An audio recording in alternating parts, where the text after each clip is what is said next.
Hello everyone, मैं हूं आपका अपना डॉक्टर मनीष और एक बार फिर आप सभी का हार्दिक स्वागत करता हूं आपके अपने यूट्यूब यूट्यूब चैनल पर। ओके। तो हम बायोटेक्नोलॉजी देख रहे थे और बायोटेक्नोलॉजी में हमने बात करी थी प्रिंसिपल एंड प्रोसेस की। ये बात ख़त्म किए हुए एक अरसा गुजर गया और उसके बाद हमने स्टार्ट किया बायोटेक्नोलॉजी एप्लीकेशंस। ठीक है, बायोटेक्नोलॉजी क्या होता है आप जान चुके हो, बायोटेक्नोलॉजी के इस्तेमाल क्या हैं आप पहचान चुके हो, और बायोटेक्नोलॉजी के जो एप्लीकेशंस हैं, जो इस्तेमाल हैं, उनके बारे में हमने कई सारी बातें इस चैप्टर को स्टार्टिंग के समय की थी। इस चैप्टर को स्टार्ट करते समय हमने बायोटेक्नोलॉजी के जो यूज़फुल मेथड्स हैं उनके बारे में बात की थी। ठीक है, तो बातों को बहुत ज़्यादा मैं घुमा फिरा कर सीधे मुद्दे पे आता हूँ क्योंकि वो अपन से होता नहीं है। ठीक है, तो यहाँ पर काम की अगर मैं आपसे बात करूँ तो जब इस चैप्टर की शुरुआत होती है तो आपको बायोटेक्नोलॉजी के 3 क्रिटिकल रिसर्च एरिया पता होने चाहिए जो मैं आपके साथ डिस्कस कर चुका हूँ पुराने लेक्चर्स में। ठीक, उन लेक्चर्स की लिंक आपको नीचे डिस्क्रिप्शन में मिल जाएगी।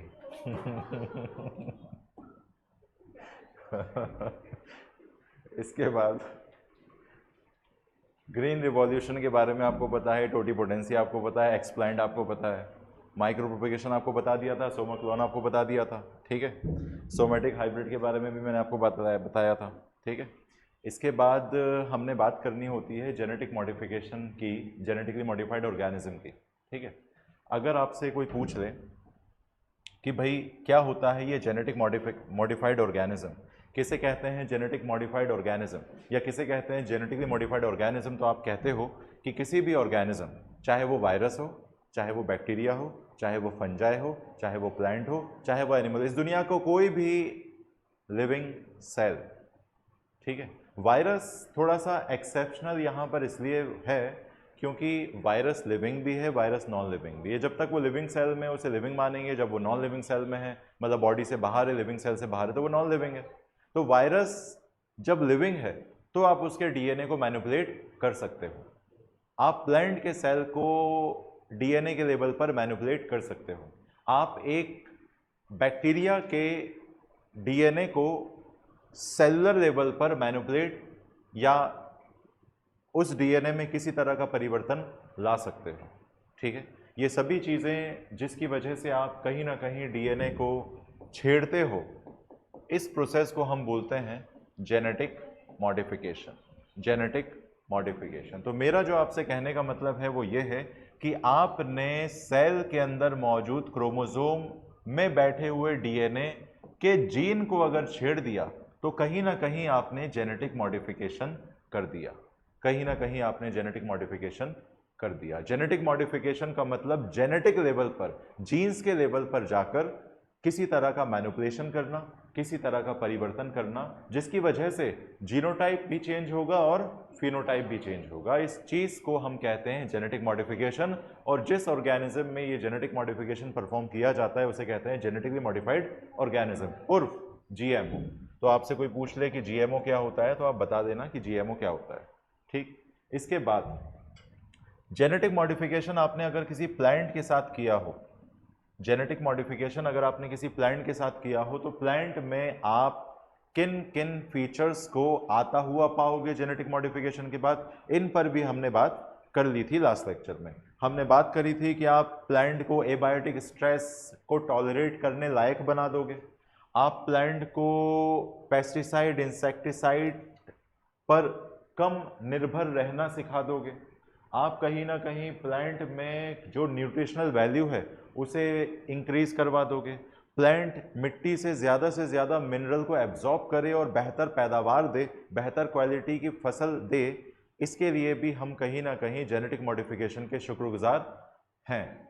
इसके अलावा कहीं ना कहीं जो पोस्ट हार्वेस्ट लॉस हैं उनको भी प्रिवेंट करने में मदद कर पाया है genetic modification, post harvest loss.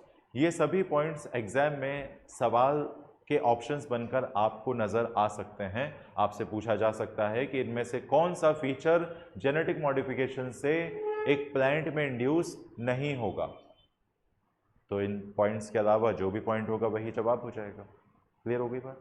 इसके बाद जो बात अब मुझे आपसे करनी है आज के लेक्चर के साथ, वो है बीटी टॉक्सिन के बारे में। ठीक है, बीटी टॉक्सिन के बारे में मुझे आपसे बात करनी है। मुझे आपसे बैसिलस थुरिंजिएंसिस के बारे में बात करनी है। मुझे आपसे BT cotton, BT brinjal, BT corn, BT rice, BT tomato, BT potato के बारे में बात करनी है। तो आइए बिना देर किए बातें करते हैं, क्योंकि YouTube पे जो बातें करते हैं वही चलते हैं। ठीक, आइए बातें करते हैं। तो बैसिलस थुरिंजिएंसिस नाम के बैक्टीरिया का साइंटिफिक नेम मैंने आपके समक्ष पेश किया है। बायोलॉजिकल नेम लिखने का ये तरीका है, पहला वर्ड जीनस रिप्रेजेंट करता है, दूसरा वर्ड स्पीशीज को रिप्रेजेंट करता है। जीनस का जो पहला अल्फ़ाबेट होता है वो कैपिटल होता है, स्पीशीज का जो पहला अल्फ़ाबेट होता है वो स्मॉल होता है। सब आपको पता है। जब आप हाथों से लिखते हो तो सेपरेटली अंडरलाइन करते हो, ठीक है। और बैसिलस थुरिंजिएंसिस के बारे में अगर आपसे किसी ने पूछा तो आप कहना ये एक बैक्टीरिया है, नाम में ही बैसिलस है। किस शेप का बैक्टीरिया है? रॉड शेप बैक्टीरिया है, क्योंकि जिस भी नाम में बैसिलस वर्ड आता है वो रॉड शेप होता है, ठीक है। इस बैक्टीरिया से एक एंजाइम, एक जीन इसमें मौजूद होता है। इस जीन को बीटी जीन कहते हैं। कौन सा जीन कहते हैं? BT gene. Gene are the functional unit of heredity. DNA के अंदर जो डीएनए के ही किसी हिस्से को हम जीन कह सकते हैं, जो एक पर्टिकुलर जेनेटिक इन्फॉर्मेशन को एक्सप्रेस करने की जिम्मेदारी उठाता हो। अलग अलग कैरेक्टर्स को एक्सप्रेस करने के लिए अलग अलग जीन जिम्मेदार होते हैं, ठीक है। अलग अलग फीचर्स, अलग अलग भौतिक विशेषताएं जो एक ऑर्गेनिज्म में हमको नजर आती हैं, उन्हें एक्सप्रेस करने के लिए जो जिम्मेदार है वो जीन है। सेल के अंदर क्रोमोसोम मिला, क्रोमोसोम में डीएनए मिला, डीएनए में हमें जो फंक्शनल यूनिट मिला, क्रियात्मक इकाई के रूप में मिला, वो जीन। तो gene is the fundamental, gene is the functional unit of heredity. Clear? Heredity का मतलब अनुवांशिकता, जीन का मतलब आप जानते ही हो। ये जो जीन है, इस जीन को नाम दिया है बीटी जीन, क्योंकि ये बैसिलस थुरिंजिएंसिस नामक बैक्टीरिया से हमको प्राप्त हुआ है। और इस बैक्टीरिया के इस बीटी जीन के ट्रांसक्रिप्शन से जो एमआरएनए बनेगा और इस एमआरएनए के ट्रांसलेशन से जो प्रोटीन बनेगा, वो प्रोटीन कोई मामूली प्रोटीन नहीं, बल्कि एक टॉक्सिक इनएक्टिव प्रोटीन होगा, जिसे हम क्राई प्रोटीन कहेंगे, ठीक है। बैसिलस थुरिंजिएंसिस जो जीन है हमारा, बैसिलस थुरिंजिएंसिस नाम के बैक्टीरियम से जो हमने बीटी जीन निकाला है, वो जीन क्राई प्रोटीन को कोड करने का काम करता है। और इसी जीन को हम क्राई जीन के नाम से भी जानते हैं। ये क्राई जीन जब ट्रांसक्रिप्शन करेगा तो ट्रांसक्रिप्शन के परिणाम स्वरूप जो चीज बन के निकलेगी वो एमआरएनए होगी, और एमआरएनए के ट्रांसलेशन करने से, एमआरएनए के ट्रांसलेशन करने से जो चीज बनेगी वो प्रोटीन होगी। ये प्रोटीन एक प्रकार का क्राई प्रोटीन है। क्राई जीन के ट्रांसक्राइब और ट्रांसलेट करने से जो प्रोटीन तैयार होता है उसको क्राई प्रोटीन बोलते हैं। स्मॉल अल्फाबेट में जो लिखा गया है वो क्राई जीन है, कैपिटल अल्फाबेट में जो लिखा गया वो प्रोटीन है। स्मॉल स्पेलिंग, स्मॉल अल्फाबेट, बड़ी स्पेलिंग, बड़े अल्फाबेट, याद हो गया। तो क्राई जीन से स्मॉल अल्फाबेट वाला क्राई याद आएगा, और प्रोटीन की बड़ी स्पेलिंग से कैपिटल अल्फाबेट वाला क्राई याद आएगा, ठीक है। तो आपको अल्फाबेट देखकर पता चल जाएगा कि वो बात कर रहा है जीन के बारे में या प्रोटीन के बारे में। इतना तो आपको पता होगा कि जीन ही ट्रांसक्राइब ट्रांसलेट होकर प्रोटीन बनाते हैं, है ना। ये जो क्राई प्रोटीन है, ये एक प्रकार का इंसेक्टिसाइडल प्रोटीन है। इंसेक्टिसाइडल प्रोटीन, ये इंसेक्टिसाइडल प्रोटीन केवल एल्कलाइन पीएच पर ही एक्टिव होता है।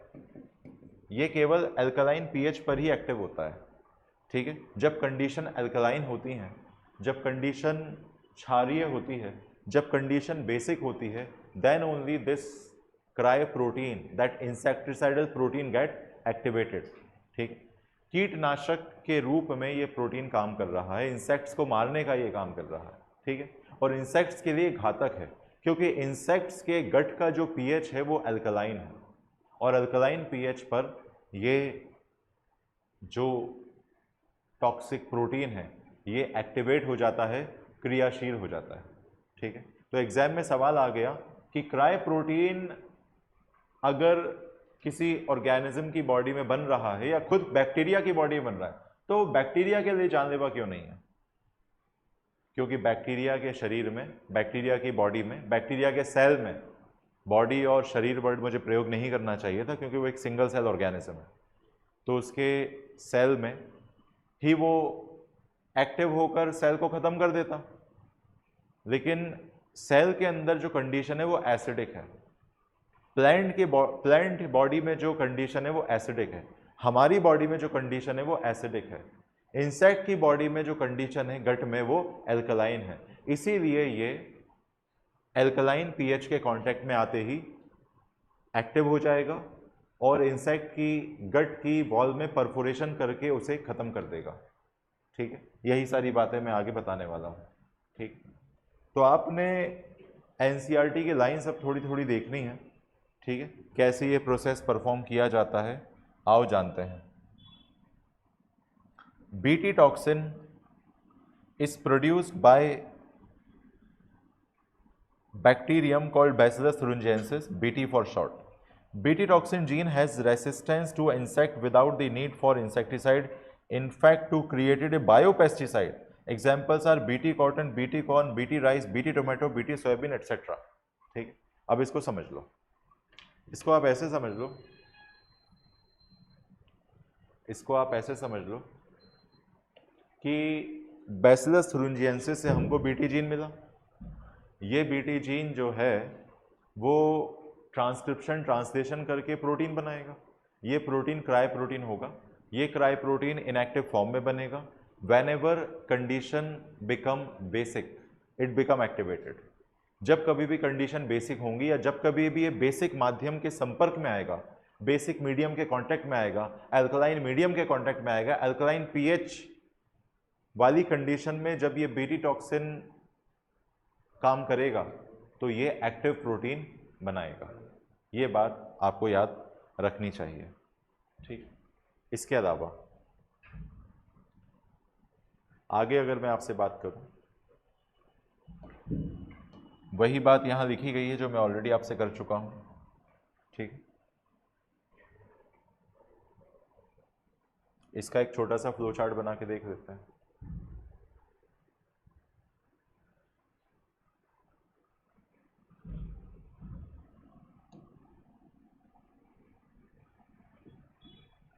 बैसिलस थ्रुंजिएंसिस से क्या मिला? BT gene. बीटी जीन को हमने ट्रांसक्राइब करके एमआरएनए बनने का मौका दे दिया। एमआरएनए के बाद ट्रांसलेशन हुआ और प्रोटीन बनने का मौका मिला। प्रोटीन जो बना वो क्राई प्रोटीन था। ये क्राई प्रोटीन इनएक्टिव फॉर्म में रहेगा।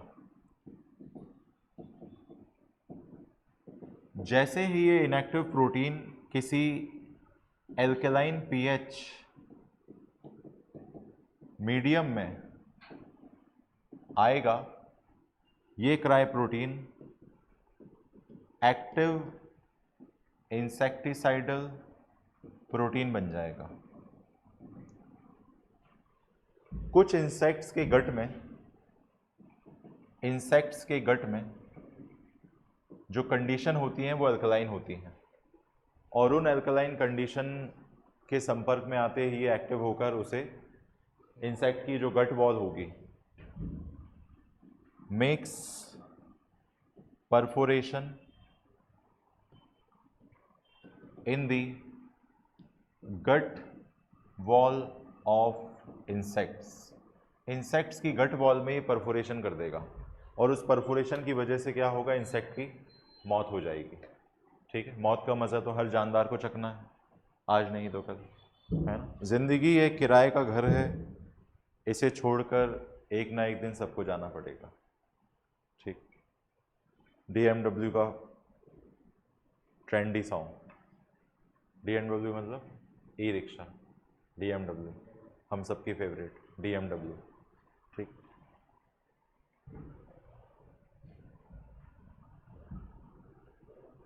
ठीक, जब ई रिक्शा नए नए आए थे तो जिनके पास बड़े ऑटो हुआ करते थे, सवारी ऑटो आपे जिसको बोलते हैं, ठीक है, तो वो जो है वो ई रिक्शा वालों को चढ़ाते थे, बैटरी बैटरी करके चढ़ाते थे। अब वो खुद बेचारे ई रिक्शा खरीद रहे हैं, ठीक।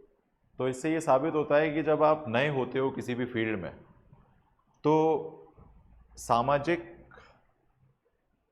नज़रिए को अपनी तरफ मोड़ने में आपको वक्त लगता है, लेकिन जब आपकी काबिलियत के बल पर आप की पहचान बढ़ने लगती है तो वो समाज आपको एक्सेप्ट करने लगता है। ये वही समाज था जिसने कभी आपको नकार दिया था, आज वो आपकी एबिलिटी की वजह से आपको एक्सेप्ट कर रहा है। तो कहीं ना कहीं इंसान की पहचान सिर्फ उसकी काबिलियत से है, बाकी आप कितने अच्छे, कितने भी अच्छे विचार रखते हैं उनका कोई महत्व नहीं है ना। बाकी जो चीज़ें हैं वो आप में होनी चाहिए, ठीक। चलिए तो आगे बढ़ते हैं और एनसीईआरटी के कॉन्सेप्ट को वापस समझते हैं।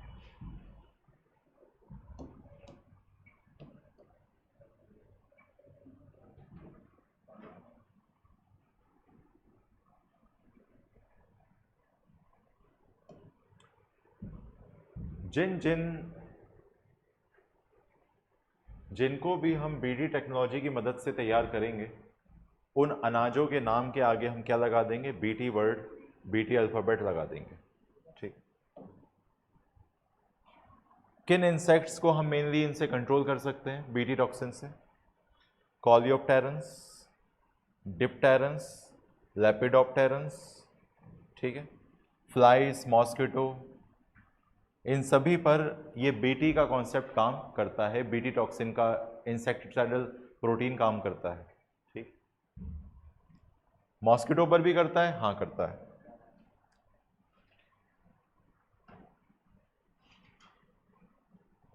इनएक्टिव प्रोटॉक्सिन के रूप में बीटी टॉक्सिन आया था ट्रांसक्रिप्शन ट्रांसलेशन करके, और इंसेक्ट की गट में आके ही वो क्या करेगा, एक्टिवेशन करेगा, ठीक।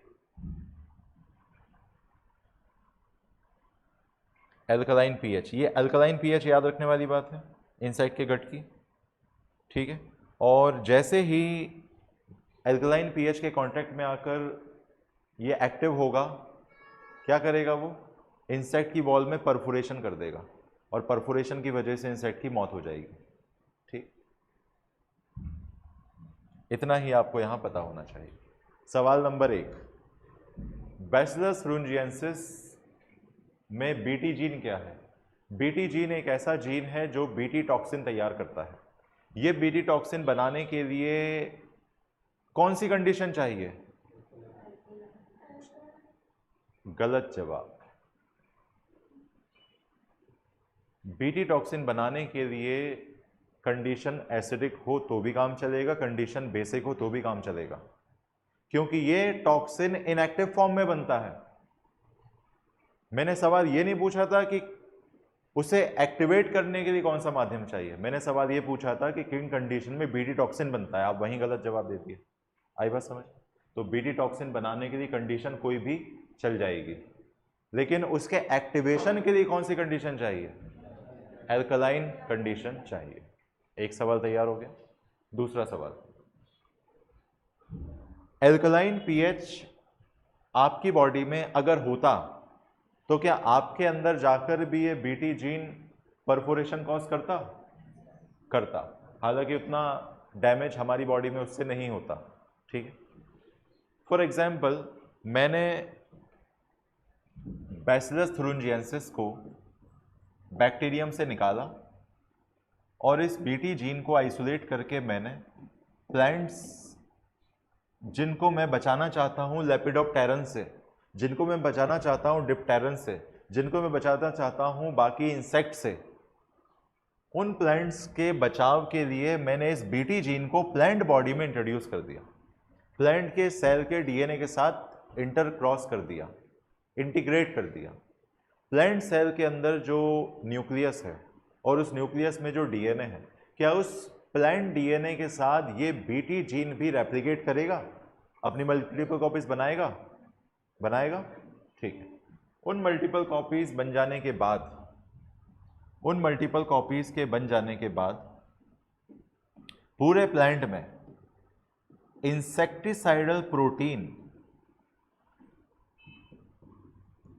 जो कि एक्टिव फॉर्म में है, सॉरी इनएक्टिव फॉर्म में है, वो तैयार हो जाएगा। तो पूरे के पूरे प्लांट में इनएक्टिव टॉक्सिक प्रोटीन फैल गया ट्रांसक्रिप्शन ट्रांसलेशन करके, ठीक। अब उस प्लांट को हमने खा लिया और वो टॉक्सिन हमारी बॉडी में गया, तो क्या हम मर जाएंगे? क्यों? क्योंकि ये जो टॉक्सिक प्रोटीन है ये अभी इनएक्टिव फॉर्म में, और कब तक इनएक्टिव फॉर्म में रहेगा? जब तक कंडीशन एल्कलाइन ना हो जाए। हमारे पेट में एसिडिक कंडीशन है HCl की वजह से, तो हमारी बॉडी में इनएक्टिव है, ठीक है, हमारी बॉडी में ये इनएक्टिव है, प्लांट के अंदर ही इनएक्टिव है। लेकिन जैसे ही कोई इंसेक्ट इस प्लांट की पत्तियों को खाएगा, इस प्लांट की पत्तियों को जब कोई भी प्लांट खाएगा तो क्या होगा? ठीक है, सब ठीक है? स्क्रैच तो नहीं है? देख लो, दोचा तो नहीं पड़ गया? दोचा, दोचा पड़ जाता है, एक वर्ड आता है दोचा। दोचा मतलब एक इंग्लिश में आता है टर्म, ठीक है, वो पता नहीं क्या बोलते हैं उसको, हिंदी में दोचा बोलते हैं, ठीक है। खैर, ये पत्तियों को अगर किसी इंसेक्ट ने खा लिया, ठीक है, तो इंसेक्ट की बॉडी में ये बीटी टॉक्सिन गया, इंसेक्टिसाइडल क्रिस्टलाइन प्रोटीन गया जो इनएक्टिव फॉर्म में था, और inactive toxic protein alkaline pH के कांटेक्ट में आकर क्या हो जाएगा? एक्टिव हो जाएगा, क्रियाशील हो जाएगा और इंसेक्ट की वॉल में छेद कर देगा, ठीक है। तो ये इंसेक्टिसाइडल प्रोटीन पर वो वाली लाइन जम जाएगी कि हम तुम्हारे शरीर में इतने छेद करेंगे कि तुम कंफ्यूज हो जाओगे, ठीक है, समझ गए बात को, ठीक है। तो कौन किससे कह रहा है ये वाली बात? ये बात बीटी इनएक्टिव प्रोटीन कह रहा है किससे? इंसेक्ट की गट वॉल से। गट मतलब गटागट, एक की चार, फिर एलिमेंट्री कैनाल का दूसरा नाम है गट, एलिमेंट्री कैनाल का दूसरा नाम है गट, अब मत भूलना, ठीक। इतनी बात समझ में आ गई सबको?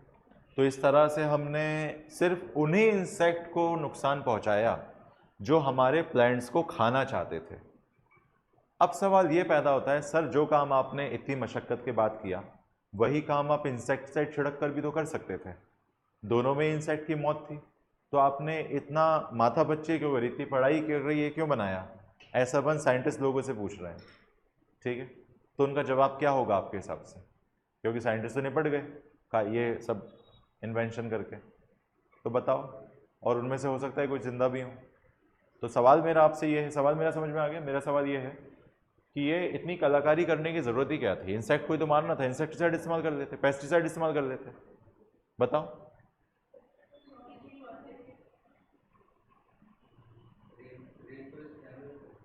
जब आप किसी इंसेक्टिसाइड का प्रयोग करते हैं या पेस्टिसाइड का प्रयोग करते हैं, तो ये इंसेक्टिसाइड पेस्टिसाइड ब्रॉड स्पेक्ट्रम काम करते हैं, एक बड़े लेवल पर काम करते हैं और सारे इंसेक्ट को ख़त्म कर देते हैं। उन इंसेक्ट को भी ख़त्म कर देते हैं जो पॉलिनेशन में हेल्प कर रहे थे, उन इंसेक्ट को भी ख़त्म कर देते हैं जो आगे इवॉल्व होकर फार्मर्स के लिए पॉलिनेटिंग एजेंट बनते थे, उन सबको ख़त्म कर देते थे इंसेक्टिसाइड से।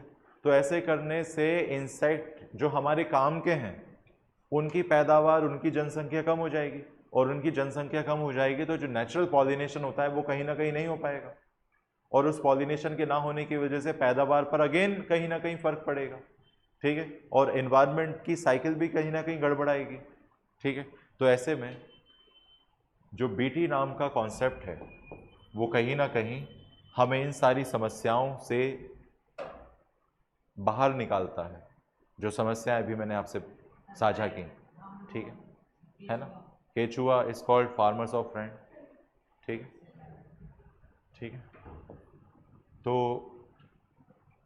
इस बीटी कॉन्सेप्ट से आप केवल उन्हीं इंसेक्ट्स को मारोगे जिन्होंने आपकी पत्तियों को खाया, सबको नहीं मारोगे। तो इससे जो मदद कर रहे थे, पॉलिनेशन कर रहे थे, वो बचे रहेंगे, और जो नुकसान करेंगे सिर्फ वही मरेंगे। आया, क्लियर हो गई बात। तो ये कॉन्सेप्ट आपको याद रखना, ठीक है, किस पीएच पर एक्टिव होता है और क्या काम करता है, ठीक है। आगे देखते हैं।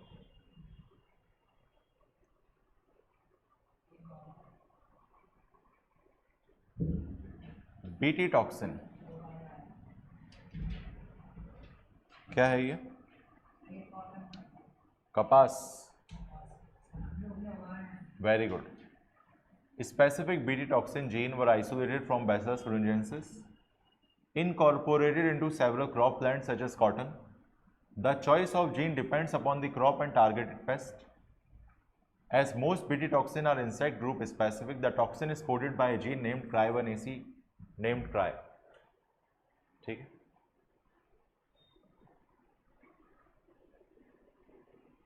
अभी हमने क्राई जीन के बारे में बात की थी। इस पूरे पैराग्राफ का मतलब एक बार समझ लो। बैसिलस thuringiensis से बीटी टॉक्सिन जीन निकाला, उस बीटी टॉक्सिन जीन को हमने कॉटन प्लांट या बाकी अन्य प्लांट के जीन के साथ इनकॉर्पोरेट कर दिया ताकि ये जीन रेप्लिकेट कर सके, ट्रांसक्रिप्शन कर सके, ट्रांसलेशन कर सके और मल्टीपल कॉपीज बना सके।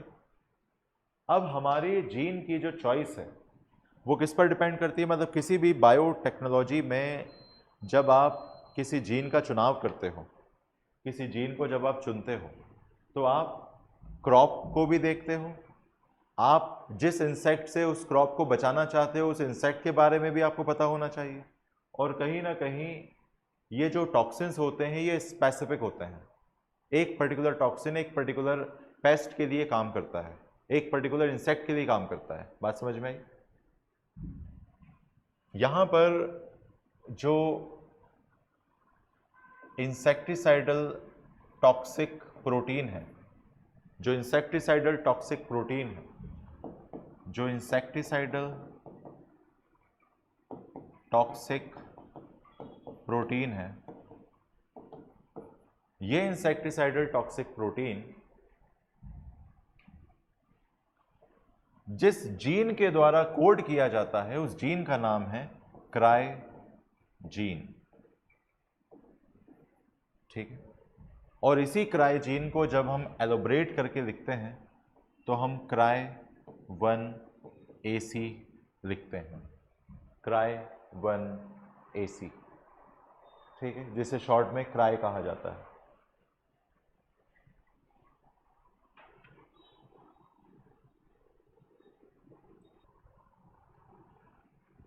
तो किसी ने आपसे पूछा कि ये जो जीन्स हैं क्राई जीन, इनके दो वेरिएंट बता दो, तो आप कहना Cry1AC, Cry2AB। एक कंट्रोल करता है कॉटन बॉलवॉर्म को और दूसरा कंट्रोल करता है कॉर्न बोरर को, ठीक। असल में ऐसा है, Cry1AC, Cry2AB, क्राई, मैंने थोड़ा सा गलत लिख दिया यहाँ पे,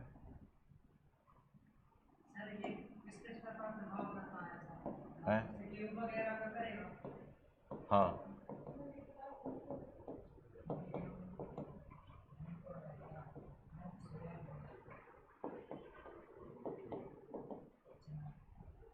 चलिए ध्यान से समझिए। Cry1AC, Cry2AB दोनों मिलकर किस तरह के इंसेक्ट को मारने के लिए टॉक्सिक प्रोटीन बनाते हैं? कॉटन बॉलवॉर्म को, ठीक। कॉटन बॉलवॉर्म को मारने के लिए ये क्या बनाते हैं? इनएक्टिव टॉक्सिक प्रोटीन बनाते हैं जो केवल अल्कलाइन पीएच के कांटेक्ट में आकर ही एक्टिव होंगे। Cry1AB कॉर्न बोरर नाम के इंसेक्ट को मारने के लिए काम करता है। Cry1AB नाम का जीन ट्रांसक्रिप्शन ट्रांसलेशन करेगा तो जो प्रोटीन बनेगा वो इंसेक्टिसाइडल प्रोटीन बनेगा, और ये इंसेक्टिसाइडल प्रोटीन केवल एक्टिव अल्कलाइन पीएच के कांटेक्ट में आकर ही एक्टिव होगा। क्लियर होगी बात? तो कॉर्न बोरर याद हो गया, कॉटन बॉलवॉर्म याद हो गया। ठीक है, इसको याद करने के लिए क्या बात पता होनी चाहिए वो भी हम आपको बता देता हूँ। आप ऐसे याद कर लो, देखो 3 जगह लिखो क्राई क्राई क्राई। ठीक है, जैसे केजीएफ का एक डायलॉग फेमस हुआ था, violence violence violence, I don't like it, I avoid, but violence likes me, I can't avoid. ऐसे तो बोलता है। अच्छा लगा? बहुत बढ़िया। मैंने उसको लिख के दिया था यहाँ पे, वो भी यहीं आता था पहले कोचिंग। यश, वो असली नाम उसका हम बहुत बड़ा सा था, वो स्वामी भी लगा हुआ था। हमने कहा भाई ऐसे नहीं चल पाओगे, तुम अपना नाम शॉर्ट में रखो ऐसा। तो कहने लगा क्या रखूँ? मैंने कहा रॉकी रख लो। तो उसने पिक्चर ही बना दी, इतना ज़्यादा इंस्पायर्ड था वो, बायो पढ़ता था वो ऐसा। तो वो डायलॉग मैंने ही दिया था, समझ में आ गया? ठीक है।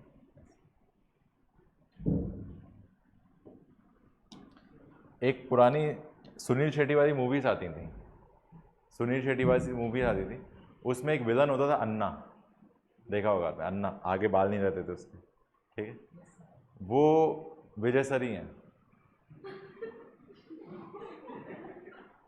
विजय सर ने यहाँ पे ट्रांसफॉर्म किया है अपने आप को, वो बताते नहीं है किसी को, विजय सर ही हैं वो। देखना कभी सुनील शेट्टी वाली मूवीज में एक अन्ना नाम का किरदार रहता है विलन का, वो अपने विजय सर है। ठीक,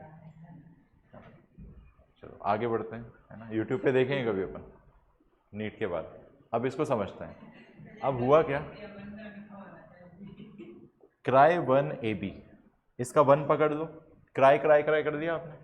फिर अब बोलना है, पहले बोलना है AC AB AB, इसमें बोला 1 2 1, 1 2 1 AC AB AB, AC AB AB 1 2 1, याद हो गया? देखो बड़ा सिंपल याद करना, cry cry cry AC AB AB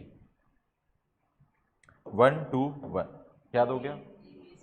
तो ये दोनों किसके लिए काम कर रहे हैं? बॉल वॉर्म के लिए। और ये किसके लिए काम कर रहे हैं? कॉर्न बोरर के लिए, बोरर, बोर। इसको ऐसे याद करो, 1 घंटे से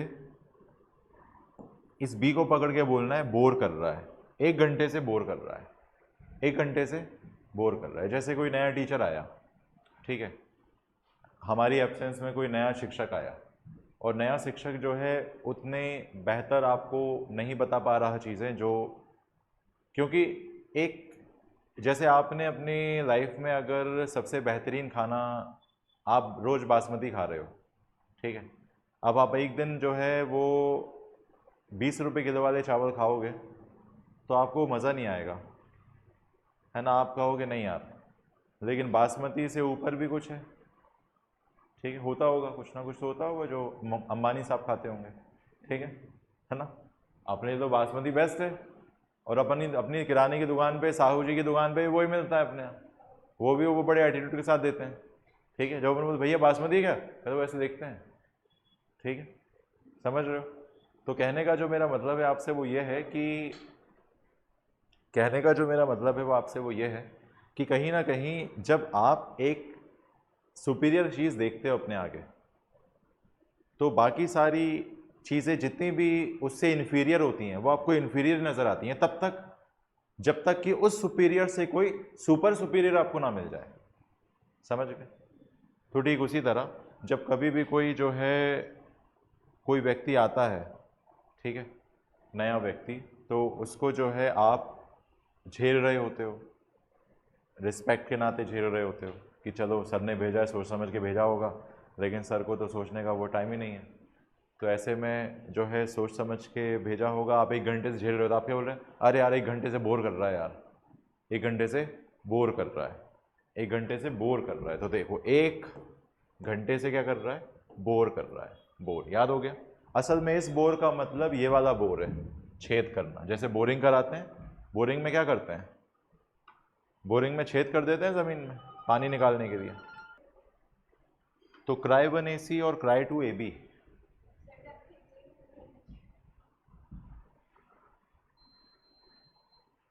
ये सुनने के लिए मेरे कान कब से बेताब थे। ठंडी तो नहीं लग रही? इंसेक्टिसाइड टॉक्सिक प्रोटीन का ये क्राई वाला कॉन्सेप्ट समझ में आ गया? तो बताओ, कॉटन बॉलवॉर्म को कंट्रोल करने वाले, कॉटन बॉलवॉर्म नाम के इंसेक्ट को कंट्रोल करने वाले जो प्रोटीन होते हैं वो किस जीन के द्वारा कोड किए जाते हैं? cry1ac, cry2ab, ठीक है। और cry1ab का क्या है? कॉर्न बोरर, याद रहेगा, कॉर्न बोरर, ठीक। कैसे याद करोगे? सी सी सी, ए सी, ए बी, ए बी, 1 2 1, वो एक आपने वो सुना है ना, 1 2 1, रेड करिए आपने, ठीक है। उसमें दो हेड बॉय हेड गर्ल रहते हैं, वो ड्रम बजाते रहते हैं, ढिंग ढिंग ढिंग,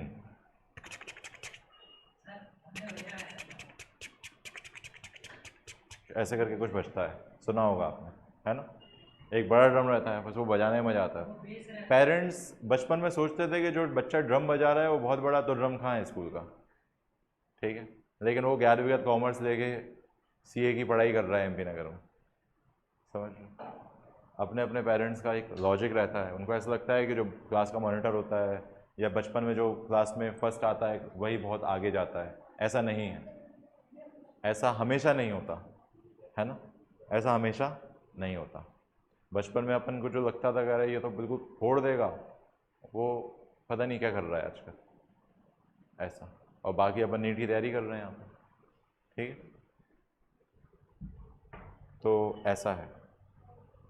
तो आप अपने रिजल्ट से कभी भी अपने फ्यूचर को एक्सपेक्ट मत करना कि आप क्या कर पाओगे क्या नहीं कर पाओगे, है ना।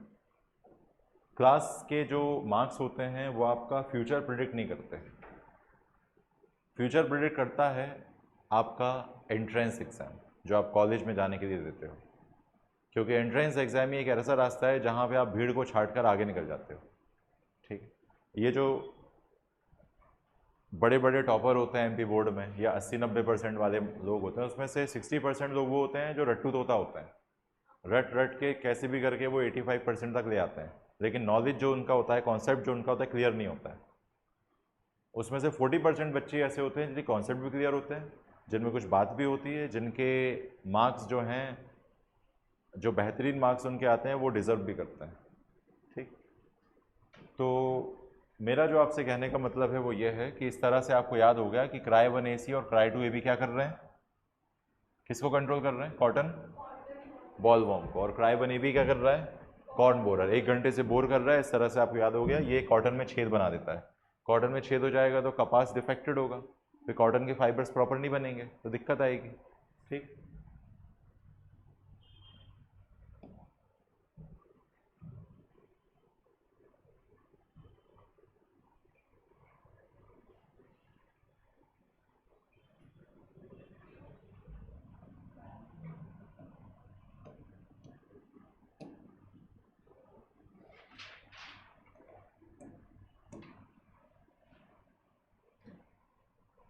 Paste resistant plants, RN interference का कॉन्सेप्ट समझेंगे हम अगले लेक्चर में।